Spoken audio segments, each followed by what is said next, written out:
নেপালের নির্বাচনে গণঅভ্যুত্থানের পক্ষে এবং বিপক্ষে উভয় শক্তিরাই নির্বাচনের মধ্য দিয়ে তারা আসন পেয়েছে, কম হোক আর বেশি হোক। বাংলাদেশের প্রেক্ষাপটে যারা অভ্যুত্থানের বিপক্ষে ছিল তারা কোনোভাবেই এই সংসদেই তারা আসতে পারেনি। অভ্যুত্থানের শক্তি বাংলাদেশে জয়ী হয়েছে। নেপালের নির্বাচনে গণঅভ্যুত্থানের যে প্রভাব তার থেকে বাংলাদেশের নির্বাচনে গণঅভ্যুত্থানের প্রভাব বেশি এবং সেটা নিরঙ্কুশ। নেপালের নির্বাচনে গণঅভ্যুত্থানের পক্ষে এবং বিপক্ষে উভয় শক্তিরাই নির্বাচনের মধ্য দিয়ে তারা আসন পেয়েছে, কম হোক আর বেশি হোক।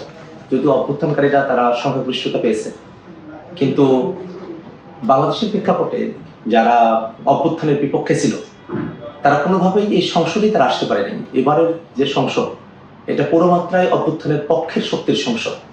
যারা সরকারি দলে আছেন বিএনপি, যারা বিরোধী দলে আছেন এনসিপি, জামাত ইসলামী এবং অন্যান্য যে ছোট দলগুলো আছে, তারা সবাই 24-এর অভ্যুত্থানের সময়টাতে অভ্যুত্থানের পক্ষে তারা ছিলেন।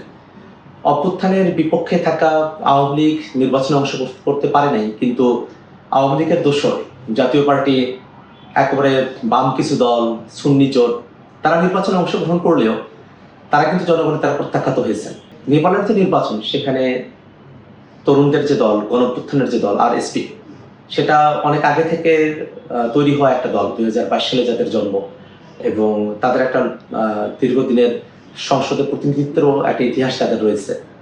কিন্তু তারপরেও এবারের নির্বাচনের মধ্য দিয়ে তারা যে সংসদে সংখ্যাগরিষ্ঠতা অর্জন করলো, সেই ঘটনাটাকে আমরা সাধুবাদ জানাই, আমরা সেটাকে অ্যাপ্রিসিয়েট করি। কিন্তু সেই ঘটনার সূত্র ধরে যারা নানা কারণে এনসিপি কে তুলনায় নিয়ে আসছেন, তারা কার্যত বাংলাদেশে অভ্যুত্থানকারী দল বলতে শুধু এনসিপিকেই ভিন্ন করতে চান, এবং অন্য যে দলগুলো বিএনপি বা জামাত যারা অভ্যুত্থানের পক্ষে শক্তি ছিলেন, অন্তত অভ্যুত্থানকালীন সময় পর্যন্ত তাদের যে ভূমিকা সেটাকে তারা বিমালুম চেপে যান।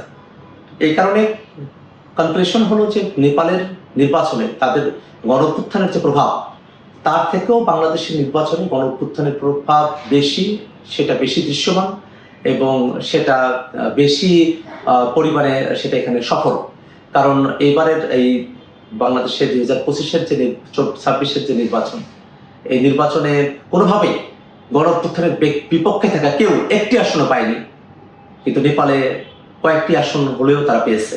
তো এই কারণে বাংলাদেশকে যারা সততা বিভক্ত করতে চায়, অর্থাৎ অভ্যুত্থানের পক্ষে শক্তিগুলোকে যারা ডিমেন্ড করতে চায় যে অভ্যুত্থানটা এখানে জনতার অভ্যুত্থান হিসেবে ছিল না, তারা এর মধ্য দিয়ে আওয়ামী লীগের পক্ষে, অর্থাৎ অভ্যুত্থানের বিপক্ষে থাকা যে শক্তিগুলো আছে তাদের পক্ষে যারা মতামত উৎপাদন করতে চায়, তারা জেনে বুঝে একটা ফালাসির মধ্য দিয়ে নিয়ে গিয়ে এই ধরনের একটা পরিস্থিতি তারা তৈরি করতে চায়। তাদের জেনে রাখা প্রয়োজন যে এই বাংলাদেশে অভ্যুত্থানের বিপক্ষে থাকা আওয়ামী লীগ এবং তাদের যারা দোসর আছে, জাতীয় পার্টি, বাম কিছু দল এবং সুন্নি জোট, যারা তার এবারে নির্বাচনে জামানত রক্ষা করতে পারে নাই। অভ্যুত্থানের পক্ষ শক্তি বাংলাদেশের এখন সংসদে আছেন, যে 9টি দল থেকে সংসদ সদস্যরা নির্বাচিত হয়েছেন, তারা সকলে অভ্যুত্থানের পক্ষে ছিলেন এবং অভ্যুত্থানের শক্তি বাংলাদেশে জয়ী হয়েছে।